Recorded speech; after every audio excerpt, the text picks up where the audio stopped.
Quienes arreglan los partidos son la gente de la federación. Ellos arreglaban partidos, porque a ellos les correspondía arreglar partidos. ¿Cómo lo hacían? Solo lo saben. Escándalo de grandes proporciones en el fútbol salvadoreño. La justicia de ese país está investigando a varios jugadores de la selección nacional y también... Lo hicieron mencionando a otros y culpando a otros sin prueba, y al final pues estamos acá, castigados de por vida. Me dijeron no podemos porque nos metemos en problemas, incluso legales. Diferentes acciones tomadas recientemente por terceros han obligado a la FIFA y a la CONCACAF a instaurar un riguroso proceso de regularización. Es necesario que el fútbol cambie, pero el fútbol no va a cambiar solo por nosotros. Se les cayó el teatro. La FIFA no solo aprueba la gestión, sino que destraba millones de dólares que estaban congelados por culpa de los chambrosos anteriores. Apoya tu canal de Fe y Política. Ahora puedes hypear nuestros videos y ayudarnos a crecer. Cada vez que hypeas un video, le das un impulso extra para sus visualizaciones y aparezca en más recomendaciones. ¿Cómo hacerlo? Es muy fácil. Busca el botón hypear dentro del video en tu móvil, dale tu apoyo con puntos y listo. Ya estás ayudando a que este contenido llegue más lejos. Cada semana puedes apoyar varios videos. Ayúdanos y danos ese empujón. El fútbol salvadoreño sufrió una de sus mayores crisis de credibilidad debido a las redes de apuestas que corrompieron a la selección nacional. Los amaños en el fútbol salvadoreño habrían llegado a su fin, pues ningún jugador se atrevería a arreglar partidos ante el riesgo de terminar vestido de blanco en el Secot. El fútbol nunca fue simplemente un juego.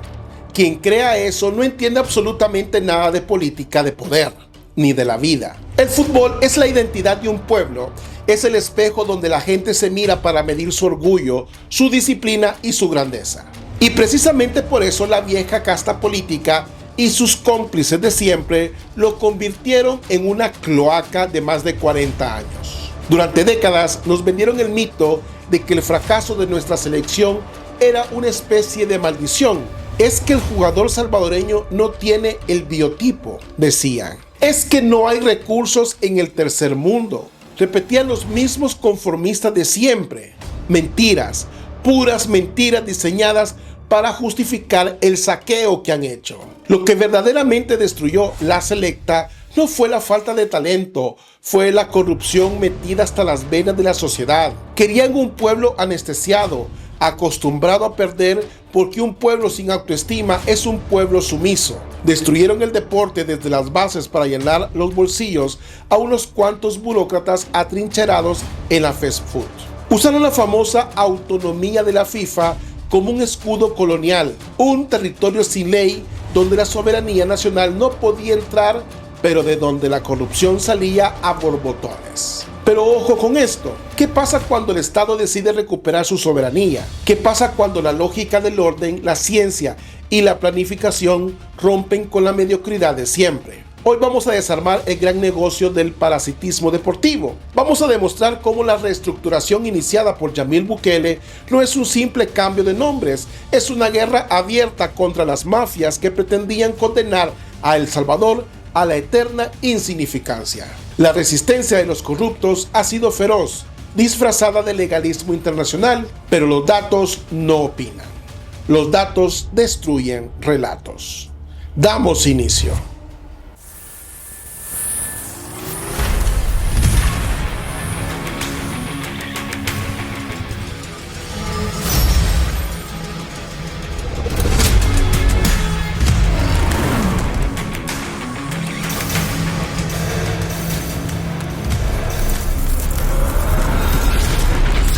Política y fe, vista de otra manera. Damos inicio. Quienes arreglan los partidos son la gente de la federación. Ellos arreglaban partidos, porque a ellos les correspondía arreglar partidos. ¿Cómo lo hacían? Solo lo saben. Ahora, no sé qué va a pasar. Espero que esto no quede así nomás. Que bueno que también los demás compañeros, si saben, pues que lo digan. El caso de Benji. Benji llega a la habitación cuando íbamos a jugar el partido contra Venezuela, en mi habitación, a decirme que nos íbamos a reunir porque querían que arregláramos un partido. Escándalo de grandes proporciones en el fútbol salvadoreño. La justicia de ese país está investigando a varios jugadores de la selección nacional y también a equipos que arrastran una gran afición, tales como el FAS, el Águila y el Metapan. Todos presumiblemente estarían envueltos en un caso de soborno. Para entender el abismo, hay que revisar los hechos. El punto de mayor quiebre institucional ocurrió el 20 de septiembre de 2013, cuando se destapó una red organizada de venta de partidos vinculada a mafias internacionales de apuestas.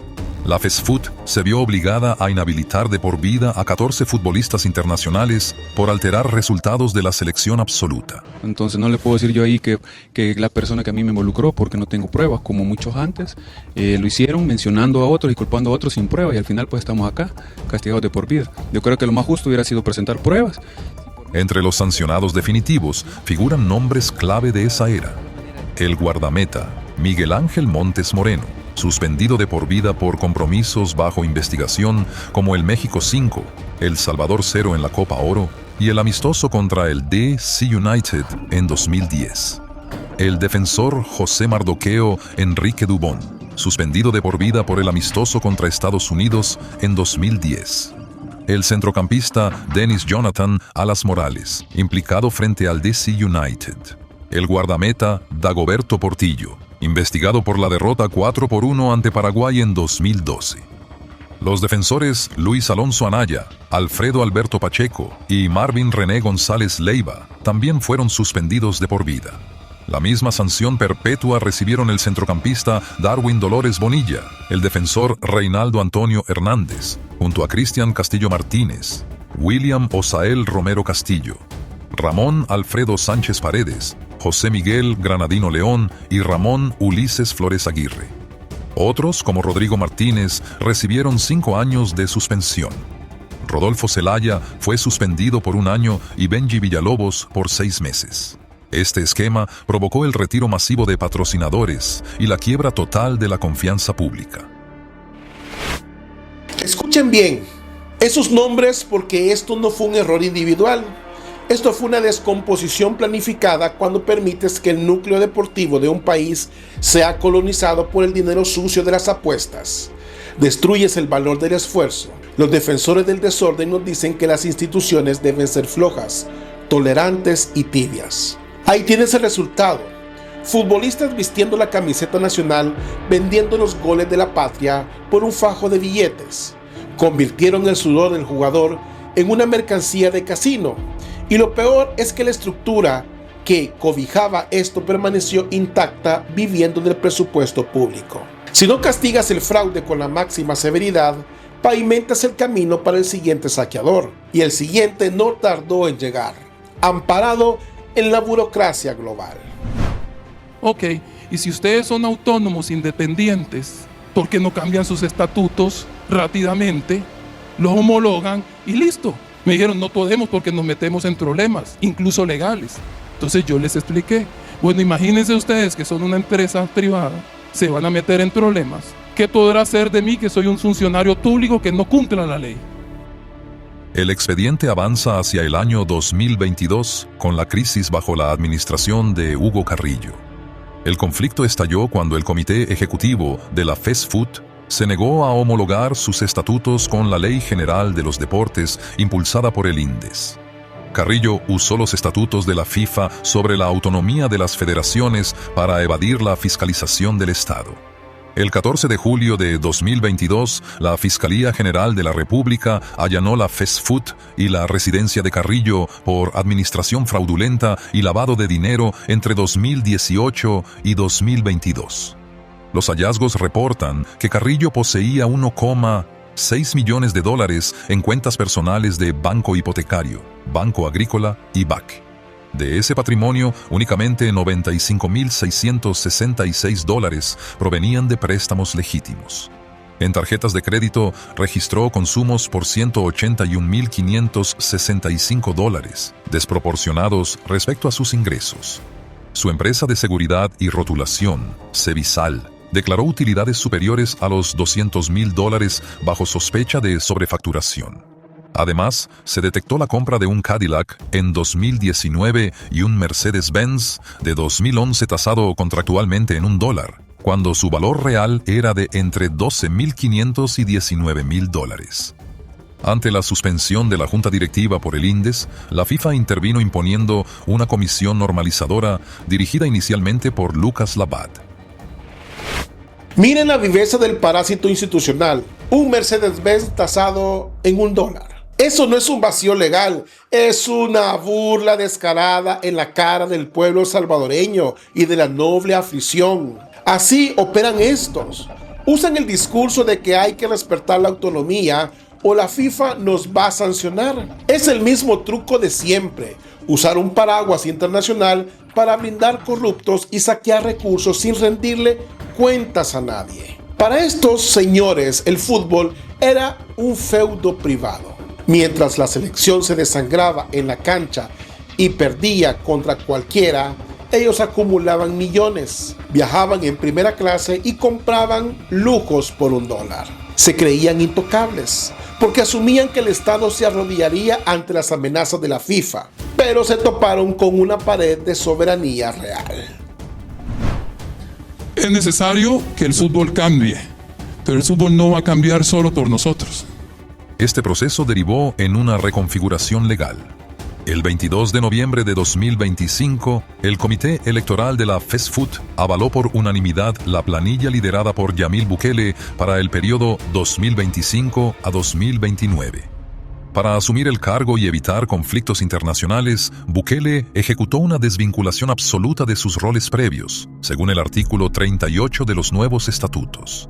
El 11 de diciembre de 2025 renunció a la presidencia de la Federación de Baloncesto, manteniendo solo su posición ad honorem en la FIBA hasta 2027. Asimismo, el 31 de enero de 2026 dejó sus funciones como presidente ad honorem del INDES, eliminando cualquier señalamiento por interferencia gubernamental. Con esto libre, el 25 de noviembre de 2025 se presentó el Plan Maestro del Fútbol Salvadoreño 2025 a 2029, con un presupuesto de entre 5 y 6 millones de dólares para su ciclo completo. Analicemos esto con sentido común. La vieja política vive de acumular cargos y parasitar presupuestos. Aquí vemos lo contrario, renuncia formal y desvinculación total. ¿Por qué? Porque el orden exige limpieza, para limpiar la porquería que era la FESFUT. No puedes tener las manos atadas. Esta separación dejó sin discurso a los críticos que esperaban una sanción internacional para gritar que el gobierno era autoritario. El Plan Maestro no es un folleto de propaganda, es una matriz con objetivos medibles, dinero real y plazos estrictos. Esto es lo que la oposición odia, el rigor, la planificación y el fin del compadrazgo. Cuando decidimos, todos los miembros aquí presentes, de ir a inscribir la planilla, habría que presentar un plan, pero ese plan no había que presentarlo públicamente. El Plan Maestro se divide en 11 pilares estratégicos. El primero, gobernanza, introduce oficiales de cumplimiento y auditorías externas para recuperar la credibilidad ante CONCACAF y la empresa privada. El segundo, ejecuta una reingeniería de personal para diversificar ingresos. El tercero, establece la certificación obligatoria para árbitros y técnicos. El cuarto, implementa sistemas de videoanálisis, monitoreo GPS de rendimiento y el sistema FBS, el VAR simplificado de la FIFA. El quinto pilar proyecta la renovación de 9 estadios a partir del torneo Clausura 2026, interviniendo de urgencia recintos como el Quiteño y el Barraza. El sexto pilar fusiona el programa La Liga, valores y oportunidades con las ligas departamentales para las categorías Sub-13, Sub-15 y Sub-17, sumado a la apertura de la Oficina del Fútbol Salvadoreño en Estados Unidos. Los pilares restantes abarcan ciencias aplicadas como nutrición y psicología, fortalecimiento de clubes, alianzas diplomáticas, cero tolerancia a la violencia y la profesionalización de selecciones nacionales bajo cumplimiento de objetivos. Miren el tamaño del proyecto. Esto es responderle a la decadencia con desarrollo real. Antes querían resolver los problemas estructurales con discursos románticos. Si el fútbol fallaba, hablaban de democratizar el deporte, que en su idioma significaba meter militantes políticos a dirigir las ligas. Aquí estamos hablando de oficiales de cumplimiento, monitoreo GPS y ciencias aplicadas. Estamos hablando de tratar al futbolista como un atleta de alto rendimiento que necesita nutrición, psicología y evaluación médica. Traer el VAR simplificado no es solo tecnología, es una decisión para garantizar la justicia y enterrar el fantasma de los arbitrajes comprados. Y el pilar de la diáspora en Estados Unidos es un golpe maestro. El Salvador no termina en sus fronteras. La patria vive en cada rincón donde un salvadoreño trabaja, y capturar ese talento en la MLS es un acto de estricta soberanía. Lamentablemente, diferentes acciones tomadas recientemente por terceros han obligado a la FIFA y a la CONCACAF a instaurar un riguroso proceso de regularización en el seno de la FESFUT. Los datos económicos del primer semestre de 2026 confirman la estabilidad. Las auditorías iniciales de la FIFA concluyeron con 0 hallazgos negativos en la contabilidad de la FESFUT. Este saneamiento permitió desbloquear $1,6 millones retenidos de los programas FIFA Forward de los años 2023, 2024 y 2025. Asimismo, se canalizaron 3 millones adicionales del Fondo Forward 3.0 para infraestructura de largo plazo. La federación cuenta con una reserva propia de $900,000 y cuentas operativas de entre $30,000 y $50,000. La recepción de los $350,000 asignados por el INDES se postergó voluntariamente hasta después del 31 de enero de 2026 para garantizar la transparencia. En el ámbito competitivo, el 10 de febrero de 2026 se inauguró la Copa Presidente con 18 clubes de primera, segunda y tercera división. La FESFUT otorgó un incentivo directo de $5,000 por inscripción a los equipos de ascenso, más $5,000 por cada fase superada. Sin embargo, la evaluación de estadios rechazó 6 de los 12 escenarios presentados por deficiencias graves en seguridad, activándose las canchas del INDES como sedes de emergencia. Retengan este dato: 0 hallazgos negativos por parte de la FIFA. ¿Dónde están ahora los profetas del desastre? ¿Dónde están los analistas que decían que Yamil Bukele significaba el aislamiento internacional del fútbol salvadoreño? Se les cayó el teatro. La FIFA no solo aprueba la gestión, sino que destraba millones de dólares que estaban congelados por culpa de los chambrosos anteriores. Los fondos no se liberan como sonrisas, se liberan con balances auditados y planes serios. Y miren la rigurosidad de la Copa Presidente. La mitad de los estadios del ascenso fueron rechazados. Al pobrismo cultural le encanta la miseria. Te dicen: pobrecitos, son de tercera división, déjalos jugar en ese lodazal. No, señores, el respeto al atleta y a la afición empieza por exigir infraestructura segura. Si la cancha no sirve, no se juega. El orden no se negocia con la precariedad. Dar un incentivo de $5,000 no es populismo, es apoyo estratégico para que los clubes pequeños compitan profesionalmente sin quebrar en el intento. La reestructuración técnica también registra movimientos clave en este 2026. En el fútbol femenino, el seleccionador Eric Acuña recibió el respaldo de la directiva, trasladando el juego eliminatorio contra Barbados en marzo al estadio Las Delicias, debido a eventos artísticos en el Mágico González. En la sub-17 masculina, la FESFUT rescindió el contrato de Juan Carlos Serrano por no alinearse a la metodología del plan maestro. En su lugar, se incorporó a préstamo desde el Inter Miami de la MLS al técnico nicaragüense Víctor Pastora, asistido por el colombiano José Silva, para encarar la eliminatoria de febrero contra Belice, Cuba y Curazao.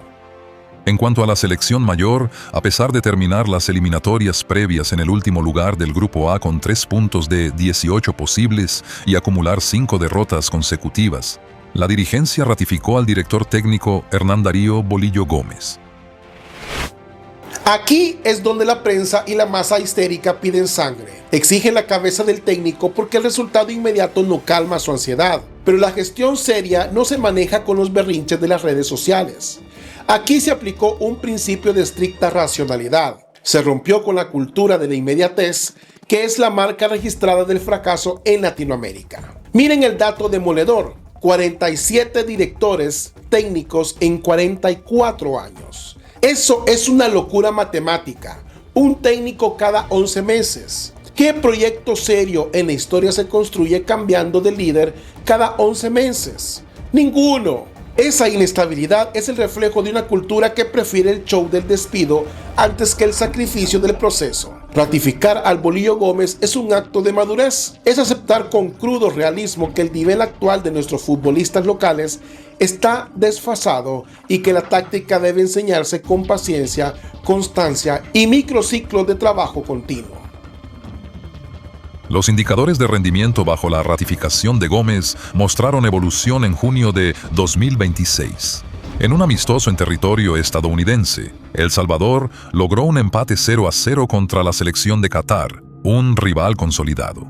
Las métricas registraron una transformación defensiva, pasando de un repliegue pasivo a un orden táctico en bloque medio con transiciones rápidas. El juego asociado incrementó la posesión en el tercio rival y los remates directos al arco. A nivel fisiológico, los microciclos locales de 3 días semanales redujeron la fatiga que históricamente provocaba un desgaste pronunciado a partir del minuto 60. Para consolidar esto, el cuerpo técnico solicitó un campamento de preparación en el extranjero de 3 semanas para encarar la planificación hacia las eliminatorias de la Copa del Mundo de 2030. Y aquí es donde se les cae la careta por completo. Durante años nos dijeron que el fútbol salvadoreño no avanzaba porque los técnicos eran malos, porque los jugadores no querían la camiseta o porque la afición no apoyaba. Mentira, se les cayó el teatro. Este empate contra Qatar recientemente y la mejora física demuestra que cuando sacas a las sanguijuelas de la oficina, el atleta responde. A los corruptos no los hunde la crítica, los hunde su propia estadística de miseria. La gestión anterior gastaba el dinero en lujos personales mientras dejaba que los jugadores viajaban malnutridos y entrenaran en potreros. Lo que se está demostrando en este primer semestre del 2026 es que la decadencia no era cultural, era puramente administrativa. Era el resultado de una casta que usaba el deporte como un botín. Los nostálgicos del viejo régimen odian este avance porque evidencia su total incompetencia. Ellos manejaron el país bajo la lógica del desorden y el compadrazgo. Nosotros respondemos con balances auditados por la FIFA, estadios clausurados por inseguros y contratos terminados para quienes no dan la talla. Aquí no hay espacio para aplausos de consolación.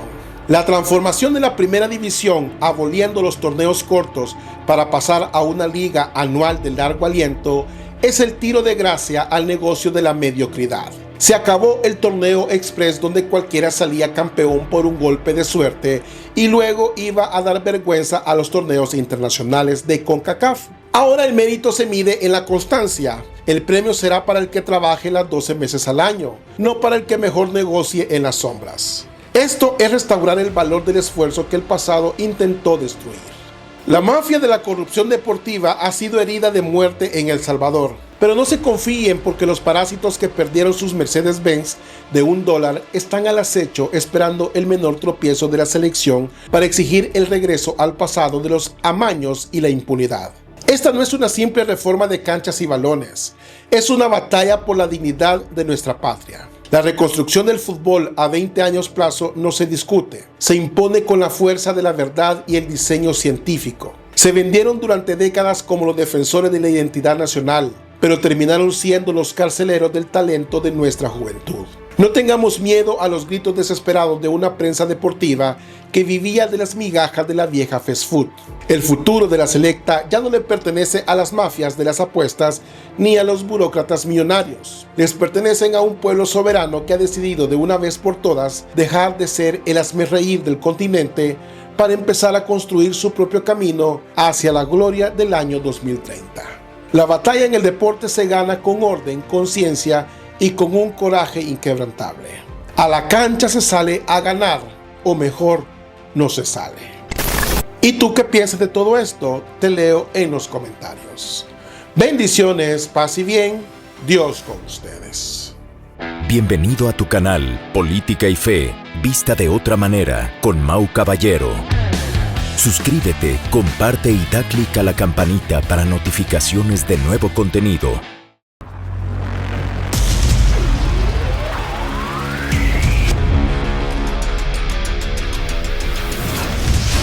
Política y Fe, vista de otra manera.